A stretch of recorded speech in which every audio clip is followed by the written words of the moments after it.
Hello everyone, welcome to XT classes class 12th computer science. Python का एक question है हमारे पास। क्वेश्चन क्या कह रहा है? Write a program to check whether a given number is Armstrong number और नॉट। एक नंबर है जिसे हमें चेक करना है कि वो आर्मस्ट्रांग नंबर है या फिर नहीं है। तो उसको चेक करने से पहले ये समझ लेते हैं कि आर्मस्ट्रांग नंबर होता क्या है ना। तो आर्मस्ट्रांग नंबर क्या होता है हम लोग ये समझते हैं। तो आर्मस्ट्रांग नंबर जैसे कि मान लेते हैं एक नंबर लिए 154, इसे हमें चेक करना है कि ये आर्मस्ट्रांग नंबर है या फिर नहीं है। ठीक है, तो इसको चेक करने के लिए क्या करते हैं, जैसे कि मान लेते हैं 10 डिजिट है हमारे पास, इन तीनों का क्यूब करते हैं। सबसे पहले एक का क्यूब, 5 का क्यूब एंड 4 का क्यूब। ठीक है, इसको करेंगे तो एक 5 का क्यूब हो जाएगा 125, 4 का क्यूब कितना हो जाएगा 64 हो जाएगा। और इन तीनों को ऐड करते हैं अगर तो कितना आ जाएगा, तो 981 यानी ये है प्लस 1, यानी कि 190 आ रहा है। अगर ध्यान से समझना, अगर इन तीनों डिजिट का क्यूब का एडिशन, अगर इन तीनों डिजिट का क्यूब के एडिशन के बराबर अगर सेम नंबर आता है, अगर सेम नंबर आता है तो आप कहेंगे ये आर्मस्ट्रांग नंबर है, आर्मस्ट्रांग नंबर है। नहीं तो ये आर्मस्ट्रांग नंबर नहीं है। आप देखिए, अगर इन तीनों का क्यूब किए और एडिशन किए 190 आया, तो 154 के बराबर ये नहीं है, मतलब ये आर्मस्ट्रांग नंबर नहीं है। एक और हम यहाँ पे चेक करते हैं, जैसे कि मान लेते हैं 153 में 1 का क्यूब करेंगे 1, 5 का क्यूब करेंगे 125 और 3 का क्यूब करेंगे तो कहेंगे आप 9 तिया 27। ठीक है, 27 और 25 52, यानी कि 152 हो गया, और प्लस एक करेंगे यानी कि 153 आ गया। अब देखिए इन तीनों का क्यूब जो है 153 और जो ओरिजिनल नंबर था 153, अगर ये बराबर आ गया मतलब ये आर्मस्ट्रांग नंबर है। तो यही हमें पता करना है, जो नंबर दिया है वो आर्मस्ट्रांग नंबर है या फिर नहीं है। तो आर्मस्ट्रांग नंबर उम्मीद है समझ में आ गया होगा। अब with the help of Python we are going to write a code in Python, ठीक है, to check given number is Armstrong or not, right? Then let's write a program। इसको पहले मिटाते हैं और हम लोग समझते हैं और चेक करते हैं। ठीक है, सबसे पहला हमारा काम क्या होता है कि एक नंबर लेना है। मान लेते हैं आई वेरिएबल नाम का एक वैल्यू लेते हैं और उसमें इंटीजर वैल्यू को डालते हैं, इनपुट करते हैं। ठीक है, क्या करना होगा, यहाँ पे आप लिख सकते हैं डबल कोट्स स्ट्रिंग हमारे पास, यहाँ पे आप कुछ भी लिख सकते हैं। Enter any number to check, it's to check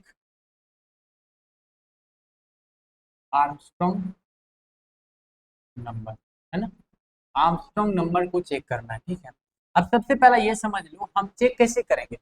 जो हम वैल्यू लेते हैं और ये जो आई है इसको तो ये डिक्रीज करते जाएगा, लेकिन सबसे पहला आप कोड को ध्यान दीजिए, उसको हम एक बेहतर तरीके से यहाँ पे आपको समझाने वाले। सबसे पहला देखते जाइए क्या करना होगा, एक जो वैल्यू लेंगे हम यहाँ पे उसको किसी और में हमें डाल के रखना होगा, क्योंकि उसे हम लोग को क्या करना होगा, कंपेयर करना होगा। जैसे यहाँ पे 153 और नीचे आया 153, दोनों का एडिशन, दोनों को कंपेयर किया, अगर बराबर आ गया तो आर्मस्ट्रांग नंबर है, अगर बराबर नहीं आया तो यह आर्मस्ट्रांग नंबर नहीं है। ये है तो पता करना होगा ना।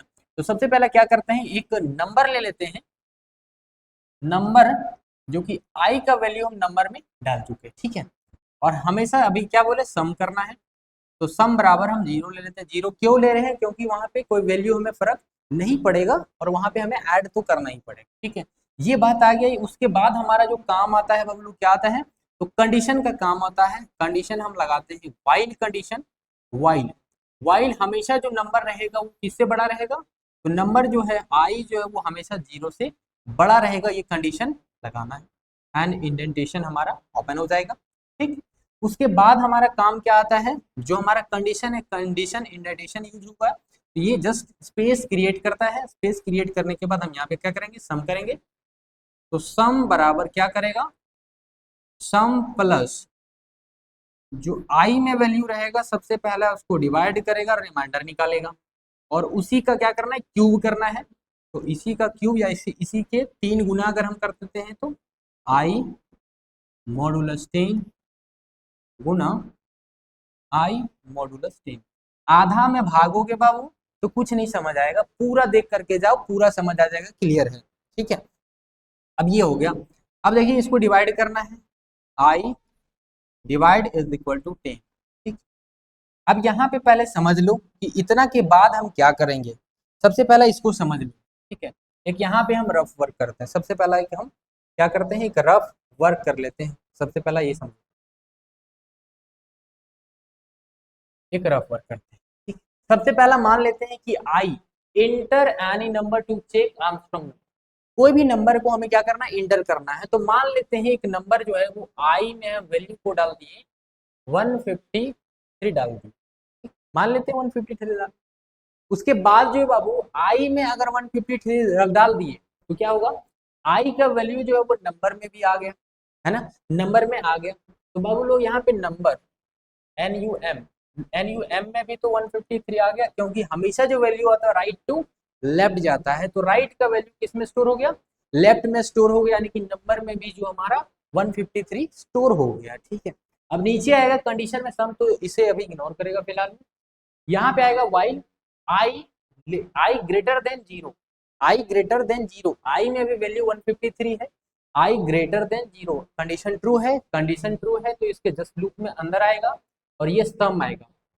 तो पहला लूप क्रिएट करेगा मेरे भाई, क्या करेगा, पहला लूप जो है वो क्रिएट करेगा और फर्स्ट लूप में हमारा क्या आएगा, ये आएगा सम।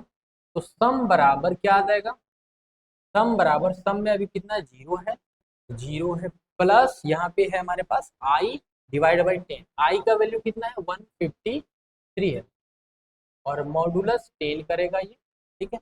यहीं पे लिखते हैं, यहाँ पे जैसे करेगा क्या, प्लस करेगा 153 मॉडुलस 10 करेगा, ठीक है।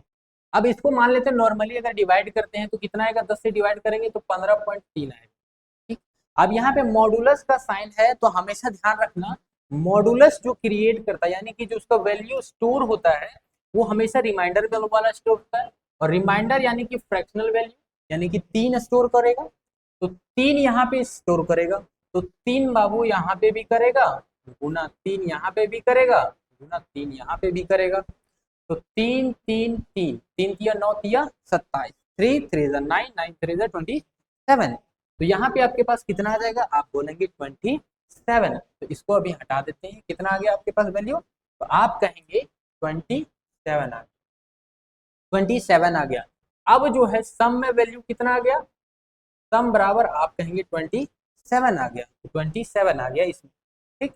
अब आगे बढ़ते हैं, आगे बढ़ते हैं और आगे यहाँ पे आएगा, यहाँ पे आएगा। अब यहाँ इसका मतलब क्या है, सीधा सा इसको और करके अगर कहें या फिर इसको कमेंट कर देते हैं, तो हम इसको मान लेते हैं, हम कमेंट कर दिए, इसको एक चीज और लिखते हैं, आई बराबर आई में क्या करेगा, डिवाइड करेगा 10 से, ऐसे भी लिख सकते हैं, ठीक। आपको पता है वो नॉर्मल चीज है। मान लेते हैं आई का वैल्यू कितना भी हमारे पास 153 है, 10 से डिवाइड करेगा, 10 से डिवाइड करेगा, ठीक। तो 10 से डिवाइड करेगा यानी कि 150 क्या हो रहा है, कितना आएगा 153, और ये 10 से डिवाइड करेगा। तो ये जो वैल्यू है यानी कि फ्लोर डिवीजन, ये हमारे पास फ्लोर डिवीजन क्या करता है, वो हमेशा इंटीजर वैल्यू को कंसीडर करता है। तो इंटीजर वैल्यू हमारे पास कितना है 15, ठीक। इसका काम है सिर्फ डिवाइड करना और आई का वैल्यू जो है डिक्रीज करना होता है, ठीक है। अब देखिए यहाँ पे आई का वैल्यू डिक्रीज करते जाएगा, और यहाँ पे अगर हम कोई भी नंबर पे वो वैल्यू नहीं रखते तो कंपेयर कहाँ करते, नहीं कर पाते, ठीक है। अब यहाँ पे मान लेते हैं यहाँ पे डिक्रीज हो गया और आई का वैल्यू कितना हो गया 15 हो गया, 15 अभी तक लूप खत्म नहीं हुआ है क्योंकि कंडीशन ये फॉल्स नहीं हुआ, तो ऊपर जाएगा सीधा सा, ये ऊपर जाएगा और यहाँ पे आई 15 है, 15 ग्रेटर देन 0 एकदम ट्रू है, फिर नीचे आएगा सम। तो दूसरा लूप मेरे भाई, दूसरा लूप चालू हो गया और सम बराबर, सम बराबर अभी सम में कितना है 27, फिर प्लस होगा, आई में अभी कितना आ गया, आई में आप बोलेंगे कि 15 आ गया, तो 15 को 10 से डिवाइड करेगा 1.5, 1.5, और ये जो कंसीडर करता है ये वाला वैल्यू, ये किसको कंसीडर करता है, तो आप कहेंगे फ्रैक्शनल वैल्यू को कंसीडर करता है। तो 5 आएगा, और 5 यहाँ भी आएगा, 5 यहाँ भी आएगा, 5 यहाँ भी आएगा, तो 5 पचे 25 पचे 125, आप बोलेंगे 100 आ गया। तो सम में वैल्यू कितना आ जाएगा, सम में वैल्यू हो जाएगा 27 और 125 यानी कि 152 आ जाएगा, राइट, 152 आ जाएगा, ठीक है। अब यहाँ पे नीचे आएगा तो इसको भी तो डिवाइड करेगा, ये भी डिवाइड करेगा, यानी कि 1.5 आएगा यहाँ पे भी। आई का वैल्यू अभी तक चेंज तो नहीं हुआ है ना, आई का वैल्यू अभी तक चेंज तो हुआ नहीं है, तो आई 15 है, 15 जो है वो फिर से ये डिवाइड करेगा 10 यानी कि 1.5 आएगा, और ये जो कंसीडर करता है वो किसको, इंटीजर वैल्यू को, ये जो कंसीडर करता है इंटीजर वैल्यू को कंसीडर करता है, यानी कि 1 आएगा। फिर ऊपर जाएगा, कंडीशन देखेगा, एक ग्रेटर देन 0, एकदम कंडीशन ट्रू, फिर नीचे आएगा तो तीसरा लूप चालू हो जाएगा, तीसरा लूप चालू हो जाएगा, सम बराबर क्या आ जाएगा, तो आप कहेंगे सम में अभी कितना है 152 है, फिर प्लस करेगा और 1 को डिवाइड करेगा 10 से, यानी कि 1 को डिवाइड करेगा 10 से तो 1.0 आएगा, सॉरी 0.1 आएगा। तो 0.1 ये किसको कंसीडर करता है, ये जो वैल्यू है मॉडुलस जो है वो किसको कंसीडर करता है, तो आप कहेंगे फ्रैक्शनल वैल्यू को कंसीडर करता है। फ्रैक्शनल कितना है, 1 है, ठीक, तो 1 है, 1 को कंसीडर करेगा, 1 का क्यूब कितना हो जाएगा, तो आप बोलेंगे 1 हो जाएगा तो 1 आएगा। सम में कितना आ जाएगा, अब सम बराबर आप कहेंगे सम बराबर जो आएगा मेरे भाई कितना आएगा, 153 आ जाएगा, 153 आएगा। और आई में अभी वैल्यू कितना 1 है, 1 ये डिवाइड करेगा तो वही आएगा 0.1 आएगा, 0.1 ये, लेकिन यहाँ पे फ्लोर डिवीजन है, फ्लोर किसको कंसीडर करता है, इंटीजर वैल्यू को, तो 0 आ गया। फिर ऊपर जाएगा 0 ग्रेटर देन 0, कंडीशन फॉल्स हो गया, क्या 0 0 से बड़ा है, बिल्कुल नहीं, कंडीशन फॉल्स हो जाएगा। कंडीशन फॉल्स होने के बाद यहाँ से बाहर आने की कोशिश करेगा तो आगे हम लिखे नहीं है। अब ध्यान से समझना यहाँ आगे क्या होगा, आगे क्या होगा जरा से समझो कि सम में वैल्यू हमारे पास आ गया है 153, और जो नंबर है, नंबर में हम कितना माने थे 153, यानी कि आई का वैल्यू 153 वहां पे स्टोर हो गया। अब ये दोनों को अगर हम कंपेयर करें, नंबर वाला वैल्यू को और सम वाला वैल्यू को, अगर दोनों को कंपेयर करें तो कंपेयर करने के बाद अगर ट्रू कंडीशन आता है, कंडीशन ट्रू आता है तो वो क्या प्रिंट करेगा मेरे भाई, क्या प्रिंट करेगा, आप बोलेंगे कि आर्मस्ट्रांग नंबर प्रिंट करेगा। तो सीधा सा हम यहाँ पे लगाते हैं कंडीशन इफ, कंपेयर करने के लिए अगर अगर सम का वैल्यू, या फिर आप कहेंगे कि नंबर वाला वैल्यू जो है वो सम के बराबर आ गया है, सम के बराबर आ गया है, तो यहाँ पे क्या प्रिंट करना चाहिए, तो आप कहेंगे प्रिंट करेगा this is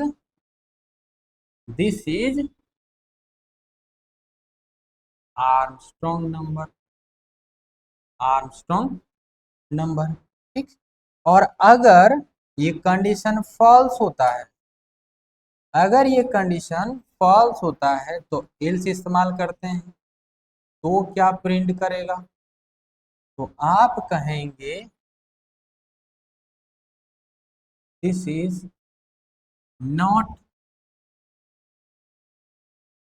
Armstrong number and this is not Armstrong number.